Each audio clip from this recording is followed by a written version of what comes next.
고린도후서 제1장.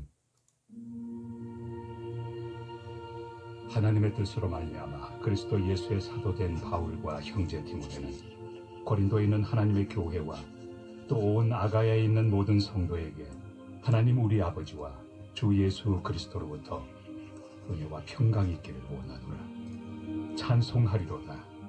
그는 우리 주 예수 그리스도의 하나님이시요 자비의 아버지시요 모든 위로의 하나님이시며 우리의 모든 환난 중에서 우리를 위로하사 우리로 하여금 하나님께 받는 위로로서 모든 환난 중에 있는 자들을 능히 위로하게 하시는 이시로다. 그리스도의 고난이 우리에게 넘친 것 같이 우리가 받는 위로도 그리스도로 말미암아 넘치는도다. 우리가 환난 당하는 것도 너희가 위로와 구원을 받게 하려는 것이요 우리가 위로를 받는 것도 너희가 위로를 받게 하려는 것이니 이 위로가 너희 속에 역사하여 우리가 받는 것 같은 고난을 너희도 견디게 하느니라. 너희를 위한 우리의 소망이 견고함은 너희가 고난에 참여하는 자가 된 것 같이 위로에도 그러할 줄을 알미라. 형제들아, 우리가 아시아에서 당한 환난을 너희가 모르기를 원하지 아니하노니 힘에 겹도록 심한 고난을 당하여 살 소망까지 끊어지고 우리는 우리 자신이 사형 선고를 받은 줄 알았으니 이는 우리로 자기를 의지하지 말고 오직 죽은 자를 다시 살리시는 하나님만 의지하게 하심이라. 그가 이같이 큰 사망에서 우리를 건지셨고 또 건지실 것이며 이후에도 건지시기를 그에게 바라노라. 너희도 우리를 위하여 간구함으로 도우라. 이는 우리가 많은 사람의 기도로 얻은 은사로 말미암아 많은 사람이 우리를 위하여 감사하게 하려 함이라. 고린도후서는 바울의 사도권을 인정하지 않는 사람들이 바울이 전해준 복음을 부인하고 교회를 혼란하게 한 문제에 대해 교회를 위로하며 보낸 편지입니다. 바울은 서두에서부터 자신이 사도가 된 것은 하나님의 뜻으로 말미암아 되었다고 선언하고 시작합니다. 바울은 하나님을 우리 주 예수 그리스도의 하나님이시요 자비의 아버지시요 모든 위로의 하나님이라고 소개합니다. 그리고 무척 길게 우리의 모든 환난 중에서 우리를 위로하사 우리로 하여금 하나님께 받는 위로로서 모든 환난 중에 있는 자들을 능히 위로하게 하시는 하나님이라고 소개하지요. 그리고 이어지는 말씀은 환난과 고난 속에 살아가는 하나님의 위로에 대한 이야기입니다. 그리고 그 하나님은 죽은 자를 다시 살리시는 하나님이기에 고난 중에 죽는다 하더라도 하나님으로 인해 위로를 받게 된다는 말씀이지요. 하나님은 우리를 위로하시며 또한 우리로 하여금 하나님께 받은 위로로 다른 사람들을 위로하기를 원하셨습니다.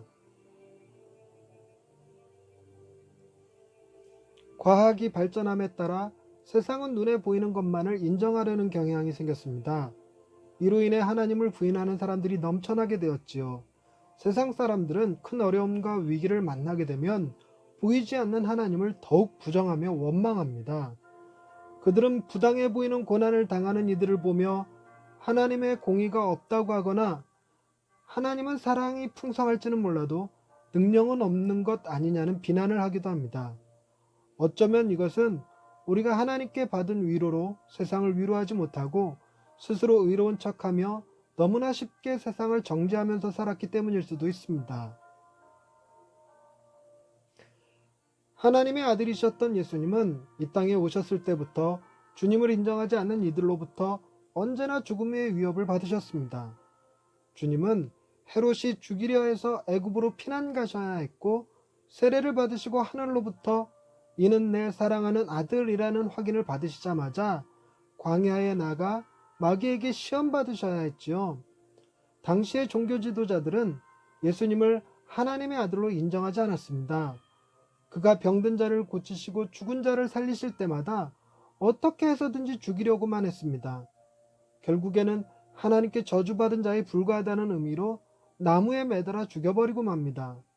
그러나 하나님은 나무에 매달려 죽은 예수님을 다시 살리심으로 그가 참 하나님의 아들이심을 증명해 주셨습니다.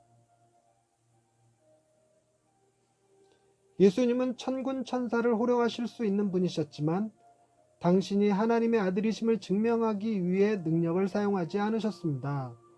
도리어 무능하고 연약한 사람처럼 묵묵히 십자가의 길을 걸으셨고 십자가 위에서 죽임을 당하셨습니다. 오직 죽을 수밖에 없었던 우리를 살리시기 위해 모든 것을 하나님께 맡기시고 외로이 그 길을 가셨지요. 주님이 받으신 고난을 통해 우리는 하나님의 자녀가 되었습니다.